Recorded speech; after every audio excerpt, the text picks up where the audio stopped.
Oh, you can count, Phil. I like the way you count. It's very good. Hello, viewer. How are you doing? Welcome to Full Record Jacket with Phil and Ben, the music program that could go in any direction, although you can be guaranteed you won't hear any actual music on it because of all those copyright issues. But we will Yeah, blimey, waffle YouTube. and talk about it to our heart's content. Now, just before we came on, Ben, you were playing a record, and I told you to take Yes, it I was. off because we'd Yeah. get done for copyright. What was playing in the background? I got the other week. As you well know, I'm a Matchbox 20 fan, and I got the new Rob Thomas solo album, his sixth studio solo album. Does that include? He did release a Christmas album, which I'm not sure if I want to count that in his. No, they often his don't count. They don't But do usually you know count what them. though? It is actually quite a good Christmas album. It's not your sort of, your what you'd expect from a Christmas album. It's actually more of a sort of rock pop album with Christmas themes. So was it new songs then that he'd written? It was new songs. I think there might be one cover on it. But yeah, this album, I think he started work on it during 2020, during the COVID pandemic, and then was going to release it a couple of years ago because this is the follow up to the 2018 album, Chiptooth Smile. Was it 2018 or 2019? Anyway, I love that album. A lot of 80s themes go on in that album. You should listen to it, Phil. So Rob Thomas does do very good upbeat pop. But I think some of the songs on this, because of the COVID, and obviously Matchbox 20 then ended their hiatus to record a new album. So some of the songs on this, what were intended for this album, ended up on the last Matchbox 20 album. So some new songs were recorded, and it just basically to celebrate, I think, his 30 years with Atlantic Records. So 30 years with Atlantic. Wow. I think he's been. I think it was going to be released, on Atlantic or something like that. It was something to do with 30 years on Atlantic. I think this is with Universal. No, it was going to be released to celebrate 30 years with Atlantic, but he decided not doing that. So, so he signed with Universal and released it to Universal. So it came out it was announced in May this year, and it came out a couple of weeks ago. So, yeah. So it came in the post the other week. So it's a very upbeat album, Phil. So if you like a little bit of, uncomplicated, upbeat, I know you're a bit of a Taylor Swift fan. So, well, I do enjoy a bit of pop, and I've always enjoyed a bit of pop. And this is where I diverge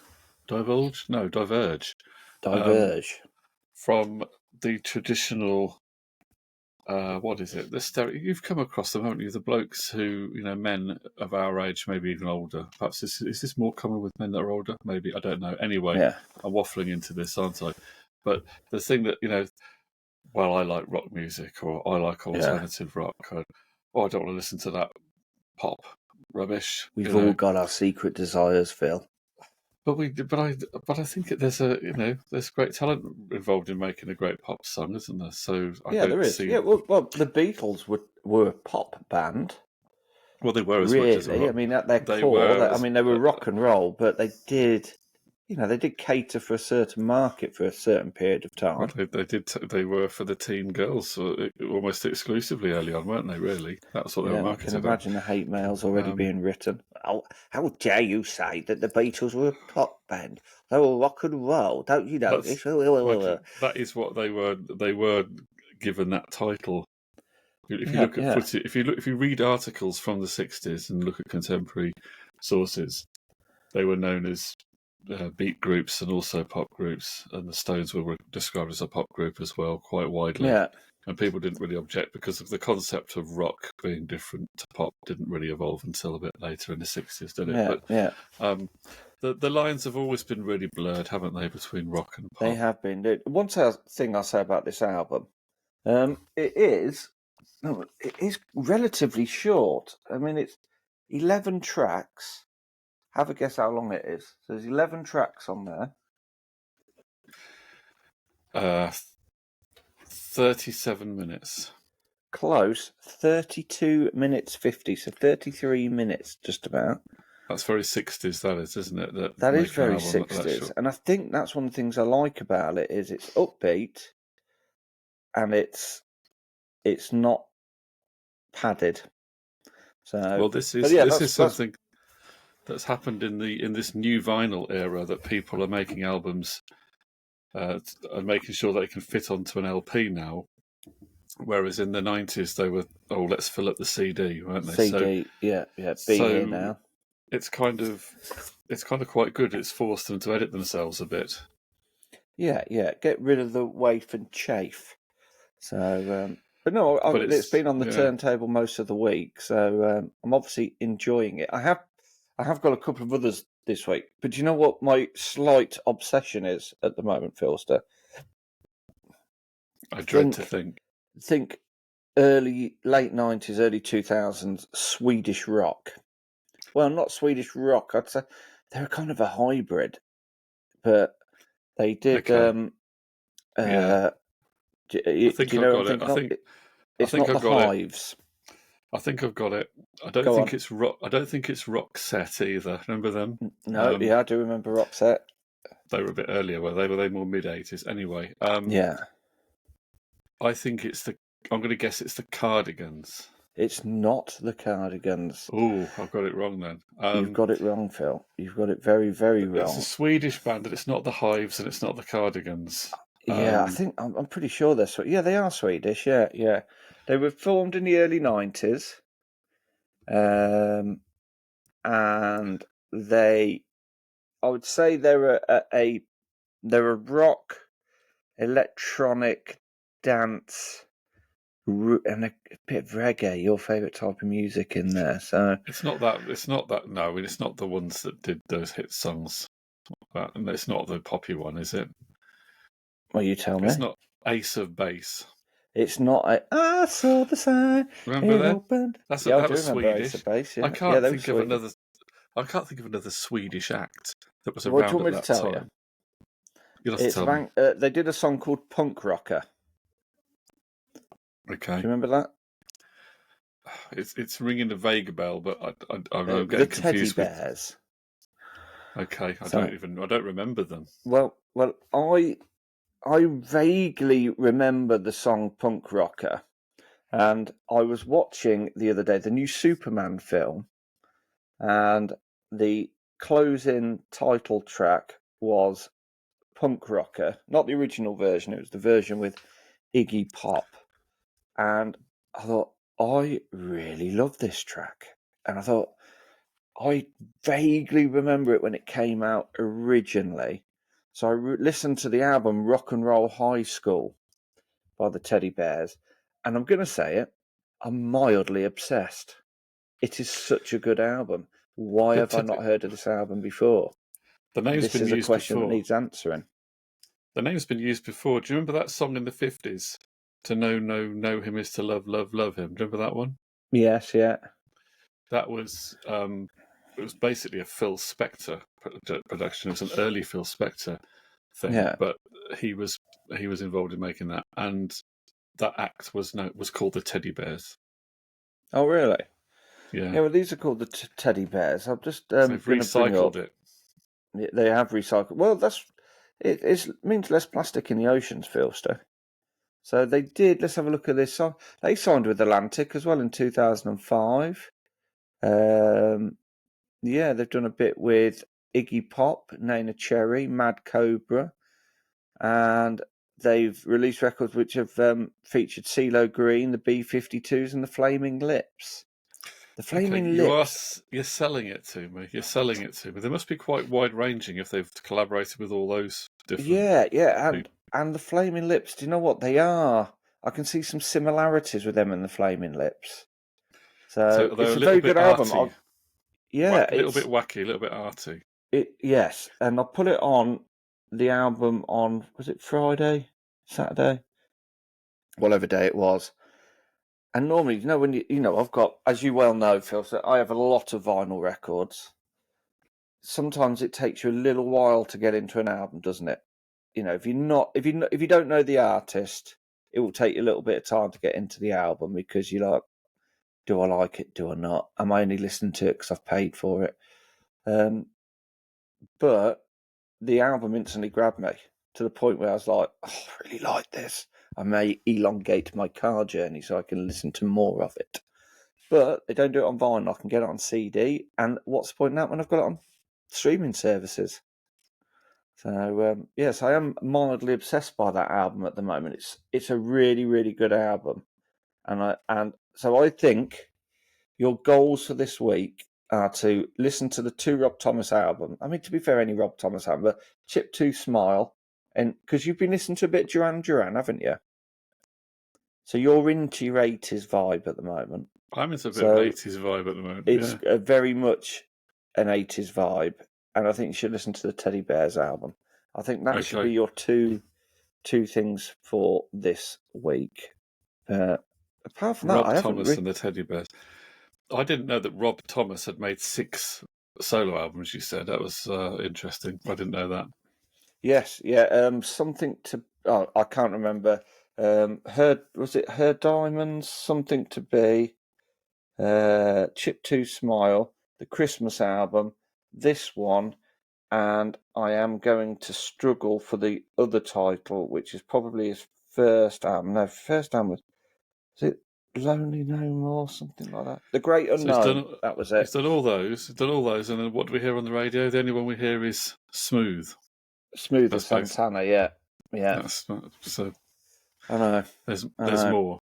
Okay, well, there is more out there, people. I mean, while we're here, before we get on to other things like what else you've been listening to, do you want me to tell you what I bought? Go on, show us what you bought. Right. Obviously, I got the Roberto Thomas album, and I have ordered a couple of other albums since we've last been on air. Oh, I don't like the sleeve. Let me know about these artists. No reading off Wikipedia is allowed. You've got to either know about them. I don't know anything about them. Okay, well, quite a quick showing then, won't it? Come on then. It will be quite a quick showing, Philster. Wild Powers. With 2 W's. Have you heard of them? Never. Never heard of them. Never. And I don't know anything about them either, but there's 3 of them. And I think they're from Seattle because it says there Seattle. What prompts you to buy that? Did you read somewhere that it was good, or did you just like the picture on the front? I like the picture because I am a true consumer, and I bought with my eyes. I did listen when I saw it. It was on a certain online shopping outfit. I think they're classed as rock with a bit of grunge thrown in. Obviously, they're from Seattle. It's going to be a bit grungy. This is called Pop Hits and Total Bummers, Volume 5. And it is the only volume in this sort of the range. But it is a good picture, isn't it? But they are from Seattle, Washington. There's 3 of them. Two ladies and a gentleman in there. Bass, drums, and guitar. That's all you need, Philster. Powers. I can't keep up with all this different stuff, you know? I know. Wild Powers. I'll have to try and make a note of this. So, can you hear that? That's the sound. Yeah, that's we can hear it. Came in. It's very... It's quite annoying. Yeah, it's like being in the cinema when people have got crisp packets. Yeah, what? Who goes to the cinema and feels the need that they need a lot of food? Let's not talk about this because it's very annoying. But next album. The problem is it subsidises the price of the tickets. What? Which are already frightfully expensive. Yeah. Yeah. So, right, next up, Philster. There's only 4 in this. And I, once again, don't know anything about it. And no, I didn't buy it for the album cover because, I wouldn't do that. It's this. You see that? T. Tomlinson. Now, I am going to try and look up something about him because I don't know anything about it. But I did read I did listen to a little bit, and it was all right. I didn't mind it. It was Did you say T. Tomlinson? yeah, Thomason, Tom Thomason. So I'm just going to see if it says anything. But here we go. Here's a little bit. Thoughtful and true. T. Thomason's songs shine through the darkness in the world. Since he began releasing music in a teenager, he's from Halifax. Isn't that where Ed Sheeran's from? I think so. Yeah, maybe right about that. I'm sure he's from that sort of way. Thomason's attentive, confident presence is felt in all aspects of his music, in songs that build from ballads to bangers. This is written by a PR person. I think it was, yes. So I picked that up. So, yeah. And then, obviously, I got the Rob Thomas album. Now, you do know this next artist. Now, you may not know a lot about them, but I will. I'll give you some clues. They came to prominence, I would say, late 90s. Okay. They made a rather big statement with their debut album in regards to, they kind of said that the band that they were talking about, that their A-sides wouldn't make this band's B-sides. Can you tell who it is yet? Run that by me again. So this band I think their first album came out late 90s. Okay. I'm just going to double check that. Yeah, 1998, their first album came out. I got it from the Big W, I remember this album, and was slightly underwhelmed by it. But they made a big statement of one of their contemporaries, who was still big at this time, and they said that this band's A-sides wouldn't make their B-sides. Oh, I don't remember that being said. Bands that started in the late 90s. Is it a British or American band? They are British. Again, from the Yorkshire area. There's a Yorkshire theme going on with these last two artists. Where were they from? They're from Bridge House. Is it the Beta Band? I can't remember where they were from. No, it's not the Beta Band. There's a name I haven't heard for. A bit like Belle and Sebastian. Forgotten where they were from. Belle and Sebastian were Scottish, weren't they? Yeah, they were. The yeah. Was it Tiger Milk or something? Were the Beta Bands? They weren't Scottish, were they? Or were they? I don't know. My mind's gone blank on them. that one. This band is a 5-piece. A 5-piece. It started in 98. They started in 93. Their first album came out in 98. Chris Martin wrote one of their biggest hits. Chris Martin from Coldplay wrote a song for this band. Coldplay, yeah. No, it's not the ones. It's not Embrace.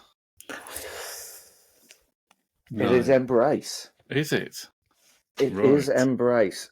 Now, this album, I think, is from about 2006. This is a 2006 offering, This New Day. Obviously, it doesn't include some of the big bangers like All You Good People and stuff like that. But I bought it from an online shopping place, and it was on offer. So I thought, well, I haven't got any Embrace in my collection, and it's probably not the album I probably wanted, but it does include their biggest single, which is Nature's Law. So, but yeah, they did make a big statement when they first came out and never really lived up to that promise. So, yeah. I have heard. I've never really listened to Embrace. I have heard that it's good and that it's maybe a little bit, to use the term, underrated. But yeah, I have to check it out. Yes, because I remember buying the first album, and then I didn't maybe because I had my Oasis head on, I didn't buy the second album, Drawn from Memory. It Oasis that they slagged off? Yes, yeah, they did, yeah. Or, well, at least slightly denigrated anyway. Yes, yeah. And is So that yes, true? I've got They can't really be that they've got loads and loads of B-sides that are all better than Oasis A-sides. It can't really be true, can it? Couldn't no. I possibly think be. Danny Namara was blowing his own trumpet a little bit. I think he was getting a bit of attention in the press. Yeah, Maybe. yeah. I mean, they're still going, Embracer. But the song that Chris Martin wrote was Gravity. Do you remember that song? No, Ooh, I probably may have heard it, but does I've it got sound like a another Coldplay album. song? Yes, it does sound like a Coldplay song, yeah. And I've ordered, we talked about it the other day, the Cooper Temple Clause. Yeah, you're on about that. Yeah. Who needs enemies when you got friends? The Cooper Temple Clause Yeah. sounds like one of those bands that comes along and the music nerds decide, oh, this is really cool, and they all start saying it's really cool. The Cooper Temple is really cool. That is. Is it just me? Is there something about that name? It just sounds like one of those bands that would be considered cool. Or one of those bands. Remember the Vines when they came out? Everybody was like, "Oh, these are going to be bigger than U2 and all this." It's like, they're not. And the only thing I really remember, I mean, I've got the Cooper Temple Clause album on CD, but the only thing I remember is that Who Needs Enemies, because when it was first played on Radio 1, it did sound very much like an Oasis track. Like a very sneering Liam Gallagher on it. So, okay.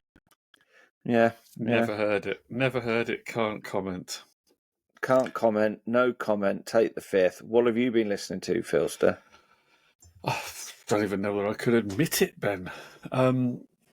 It's just very uncool stuff because I've been doing. Have I actually listened to an actual album?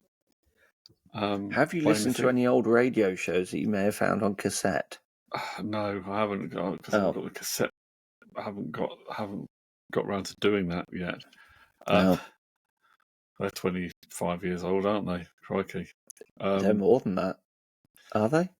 No, 25 years old. Yeah, they will be. Yeah. The thing is, I haven't really listened to anything that was really cool this week because doesn't matter, Phil. This is a safe space. You're with like-minded people. Shalom. Tell us about your. See, I did a hospital radio show, but then that's really generally uncool music. It's not. Don't do hospital radio to be cool. So then I ended up making a very uncool list of songs for you. You did. Yes. It's going to be used later today, I believe. It is. It is my Uncle Ken and Auntie Carol's 60th wedding anniversary. Well done, Ken and Carol. Yeah. 60 Congratulations. years. So yeah, I mean that was fun actually. I sat enjoyed that, didn't you? I sat there with my Bluetooth headphones on my phone, and I went through songs that are, popular with the general age groups at family parties, and then obviously Spotify started to suggest some, and so I just decided, shall I put that on? Yeah, I'll put that on. And so I did use a few of the suggestions from there, but it was I threw in a bit of Ronan Keating, etc. in there. It ended up being 12 hours long, which is way too long for what you need, but a 4-hour party. But you just, you need a backup, don't you? I got my old amp out of the loft yesterday. I've wired the speakers in. Everything works. The Bluetooth dongle works. We are good to go, Philster. We are going to... Do you know what? I was in my spare room and I'd set up all these speakers, which are designed to be in a bigger room. And the first track you put on there was Shirley Bassey, A Little Bit of History Repeating. Which, do you remember she did that with the party started, wasn't it? Yeah. Was it she did Propellerhead? She did a little bit of history repeating, wasn't it? She did the history repeating itself a bit earlier. Was that in the 90s? Yeah, with Propellerheads. I've got it on the CD single. And then she did the cover of the Pink song that Get the Party Started. She did that a bit later on. Well, that came on and it sounded brilliant. So, and when it came on, I was sat there thinking, this is a Pink song. Did Pink cover it? So I had to have a look just to settle my own brain down. I think Shirley covered it, didn't she? I think Pink wrote it. I think she co-wrote it. Shall we have a look? I don't know why we need to know this. Started. Pink. I just thought it would be. I've never been a massive fan of Pink. Not I've the never colour. really I been. mean, I don't mind the colour. I've never really listened to her stuff. I've seen her perform. I saw her at the Isle of Wight festival, Oh, did you? and it was okay, but I wasn't really that interested in it. I mean, she came on a tightrope. Was it tightrope or like a what do they call it? Have a wire stretched across, and then she came across on this wire thing. I can't remember. Yeah. It was 2001. It was. It This must have came out been then. probably around. Was that around the time I saw her? I can't remember. I mean, I didn't know that much about her really. The And it song was was just- originally, it was written by Linda Perry from Four Non Blondes, Okay. and it was originally meant for Madonna's music album. And Really? Okay. Yeah, interesting. yeah. Oh, So yeah, So I wonder that's why. yeah, Wonder why Madge didn't do it. That's interesting, isn't it? yeah. Shirley Bassey recorded it in 2006. She's 88, Shirley Bassey. It was I know. part of the Marks and Spencer's Christmas television advertising campaign from 2006. That was it. That was Let's it. get the party started on Now, a talking of songs that were written for female pop superstars and then not recorded, one of the songs I added on the end of that list, in case you wanted some songs for drunk, slightly inebriated women to dance to, I put a few of those on there, and obviously one of those that gets them on the floor is "It's Raining Men."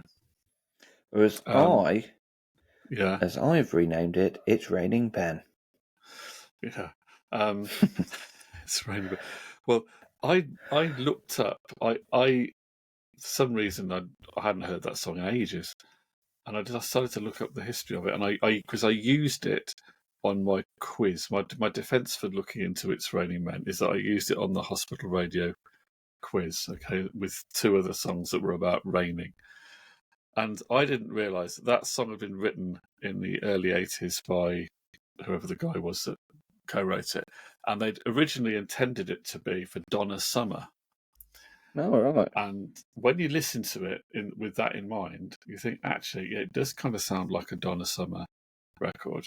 But Donna Summer turned it down because Donna Summer had, at that point, suddenly become very religious, and she decided she didn't want to do a song that was even a little bit naughty. So she turned it down. They offered it to Diana Ross. She turned it down. My favourite.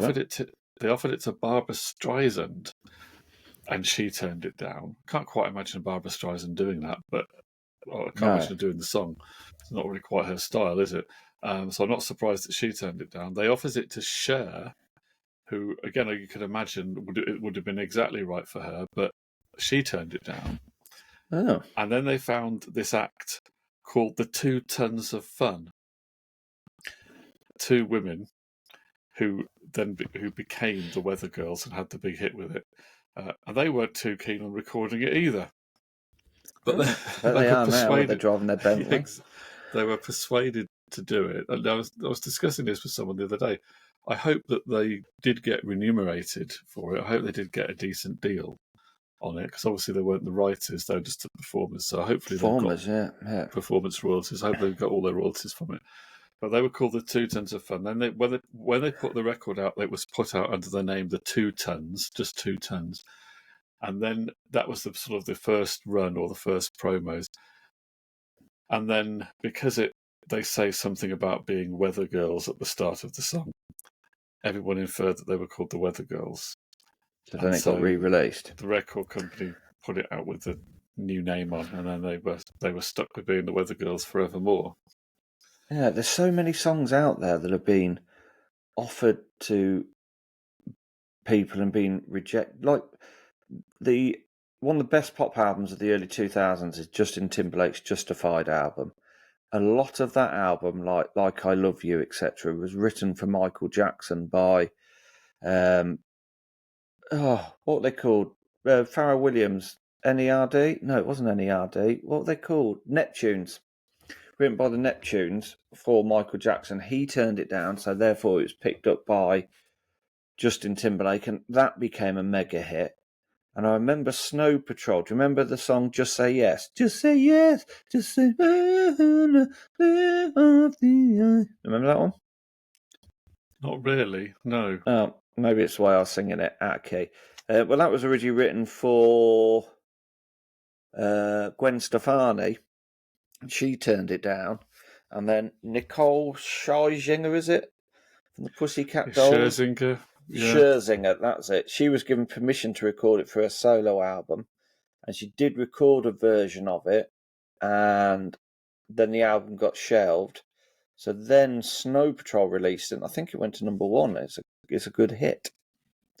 So Gwen Stefani missed out on a pop banger. But history must be littered with bands that have turned songs down that have then gone on to be massive, Phil. Massive hits. I've been a few, yeah. But yeah, the Snow Patrol song's a good song. I always thought that it was offered to Nicole Hedge Trimmer. I think it was off. I always thought it was offered to her, and she rejected it. But I have heard the Nicole Hedge Trimmer version of it, and it's not as good as the Snow Patrol version. Yeah. Gwen Stefani missed out on a hit there. Talking about Gwen Stefani, I heard the other night in a pub, I heard a kind of what do you call it? What's the sort of style of music that's like the sort of tropical style of music? Oh, what's it called? Not reggae. You know what I mean? The sort of Latin American bossa nova-y type. Bossa nova, yeah. That's what I'm trying to say. Tropical. What am I about? Tropical. Is it can of Fanta? I don't know what I'm on about.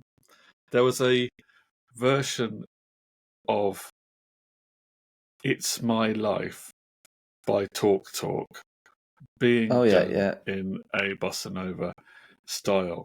And it reminded me that Gwen Stefani, or the band that she was in, No Doubt, did a version of It's My Life. But the original's by Talk Talk. And then got me thinking, have we ever talked about Talk Talk? I know that we have talked about Talk Talk, but have we talked about Talk Talk when we had a talk on this show? That show about talking about Talk Talk. Yeah. I don't think we've ever talked about Talk Talk. They've been brought up about Talk Talk because I've got a Talk Talk album on vinyl. And Talk Talk are a big influence on Guy Garvey from Elbow. Yeah. But we've never really spoken about them. And when you read about them, they are regarded as a very, very good band. Weren't they from Manchester area? Well, the main man, of course, is Mark Hollis, and I can't remember exactly where Mark Hollis was from. I think he was more from the north than the south, but I can't be sure of that, actually, and I can't remember where he's from. Let's have a look, Phil. So we've got the this new thing called the interweb, and we can type whatever we want in there, and it will tell us what somebody else has written about it. So it might not be facts, but hey, who cares about facts when you've got opinion? Well, I must admit, I never really listened to Talk Talk years ago. No, I've never. Like I said, I've got one of their albums on vinyl. I had I just never took that much interest in it. I kind of saw it as being a little bit arty-farty, yuppie music. But having listened to more of it in recent times, I can say that it may be arty-farty, yuppie music, but it is good. And it is growing on me quite a bit. Yeah, Mark Hollis, vocals, guitar, piano, Lee Harris, Paul Webb, and Simon Brenner. Where was Hollis born? Oh, they were from London. Well, that's where they originated. Mark Hollis was from... Because he's no longer with us, is he, Mark Hollis? No. He was from Tottenham. He died 22, he died, 6 years ago. Oh, it was 2019. Was it before the pandemic that Mark Hollis It was before the pandemic, yeah. And I'll tell you which... I think it's Colour of Spring that I've got. Is it Colour of Spring or Spirit Is that the one with the big butterfly thing on the front? Yeah, I've got that one. I'm pretty sure it's the Colour of Spring I've got. I'm going to check my collection because I've got the internet. And it saves Well, me having to look for it. Colour of Spring is bang in the middle between the earlier, slightly more pop stuff, or the Yes, more 1986, synth pop. Colour of Spring. That's There it. it is, And that then, one there. of course, after that, they went in much more of a, whether the word experimental is right, but they went in more of a, it was called post-rock, wasn't it? Where it went a little bit jazzy and a little bit improvised and a little bit out there. Rubbish. I think it's good. Have you ever heard The Spirit of Eden? I haven't heard The Spirit of Eden. It's Is it out good? there, man. It is. You've got to be in the Like, mood for it. man, is it going to blow my mind, man? It's really good. And then there's the one after that was Laughing Stock, where they took it even further. There's also the Mark Hollis solo album, which I think is also in a similar vein, although I've never actually heard that one, but or any of that one. But yeah, the last two albums, they started as really as a synth pop group, and then they evolved to doing this avant-garde stuff, and it's groovy. I'm digging it more and more and more the more I hear it. Digging the talk. Maybe I'll have to give it a listen. Yeah, well, you've got that one. Have you listened much to that one you've got?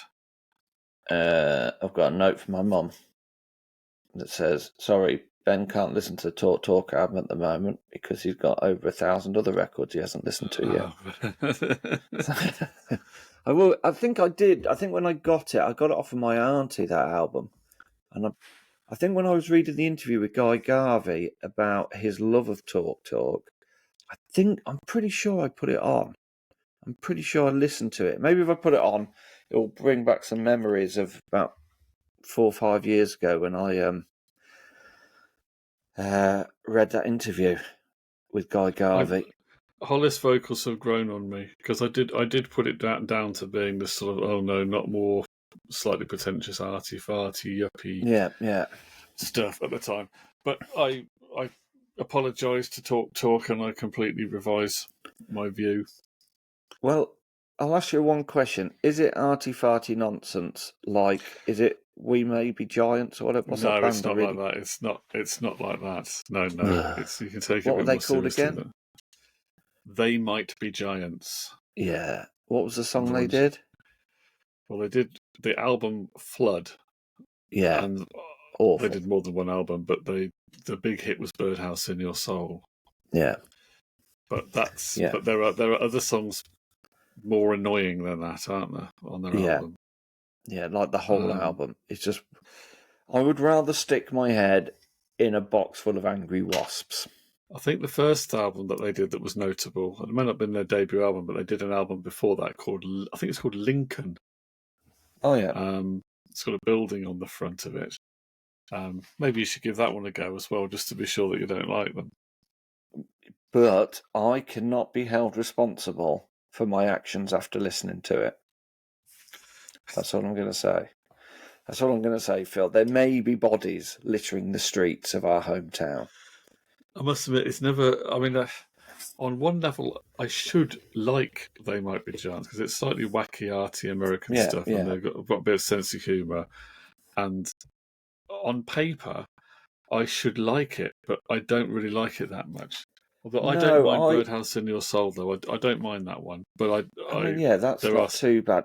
I suppose with these sort of bands, like the B-52s, you kind of know what you're getting, with some of their stuff. Yeah. You can't... But it's when it's dressed up as, sort of something more than it actually is. And there's an element of being a little bit too clever for its own good. Yeah, it almost feels like they're trying a bit too hard. Trying a bit too hard to be too wacky. Yeah, and it's almost like they're kind of going, "Look, we're wacky. Look, we're wacky." Yeah, there's feeling like, and I really want to wacky you. Whack, whack, whack, whack. And it's interesting because you are wacky. So you say that, Phil. Maybe it's like repelling magnets. You say that. My camel Steve, what's that, Steve? Yeah, I know. I know, it's just Phil. He doesn't think I am. No. So, yeah, maybe my wackiness is not as annoying as their wackiness, and I think that's it's different style. It's a different style, so maybe it just doesn't work. I'd rather be stuck in a in a lift with Timmy Mallet for a week. Yeah. Play a bit of Bonk and Boob and listen to, what was that? Polka Dot Bikini. You could sing that to me. Timmy Mallet was considered by Chris Evans to have been his main influence. A radio genius. Yeah, when he was on Manchester Piccadilly radio. He was. Before he was on TV and all that. I listened to the Chris Evans audiobook, and he says a lot about Timmy Mallet in there. So I found some old clips of Timmy Mallet on the radio. I like Timmy Mallet, to be fair. He's part of my youth. So it was just a mere, comedy plot ploy to use Timmy Mallet there. So I do apologise, Mr. Mallet. So, do you remember when he used to have the big mallet? Mallet's Mallet. Yeah, Mallet's Mallet. Yeah. Do you remember that? Bonk and Boob singing in the shower on a Saturday morning. A lad I went to school with was on that, singing in the shower. He was on there with Yaz. Do you remember Yaz? Yaz and the Plastic Population. The only way is up, baby. Yeah. So, he was on that. Came into school on the Monday with his Whackaday t-shirt. Wow. Yeah. So, I wonder if you can still get them. Yeah, Whackaday, Mallet's Mallet. So, yeah, I do apologise, Mr. Mallet. I didn't mean to slag you off there. It was just easy, Phil. It was easy to do it. I am ashamed. On behalf of myself and Phil, I do apologise. There we go. Thank you very much, Mr. Mallet. Thank you. We've just done 41 minutes of waffle, Ben, from have no script whatsoever. That's not bad, is it? That's not bad, to be fair. Yeah. And we fitted a lot in, Philster. We've talked about Rob Thomas. We've spoken about Embrace, a couple of other artists you don't know, Talk, Donna Summer, Gwen Stefani, Snow Patrol. We are covering a lot of musical genres. Check out the Teddy Bears viewer. Ben recommends them. Oh, yes. Great album. Really, really check it out. And check out both versions of Punk Rock, the one with Iggy Pop, which I think is the better version because I just think Iggy Pop's drolling vocal style really plays well with the nice upbeat sort of techno, whatever beat it is behind it. So, yeah, go listen, people. Fully recommended. It gets a Ben Star thumbs up. Thanks, viewer, for watching. We'll return at some point with another of these editions. Probably quite soon, but in the meantime, thank you for watching. We do appreciate it. If you enjoyed it, by the way, then that little like thing, if you could give that a little click, that would be really good. And if you subscribe to us, as with any subscription on YouTube, it doesn't really cost anything. It's not paid. It just means you follow. It just means you follow us, and it makes us feel better. And for every subscribe, an angel gets its wings. Thank you. Bye for now.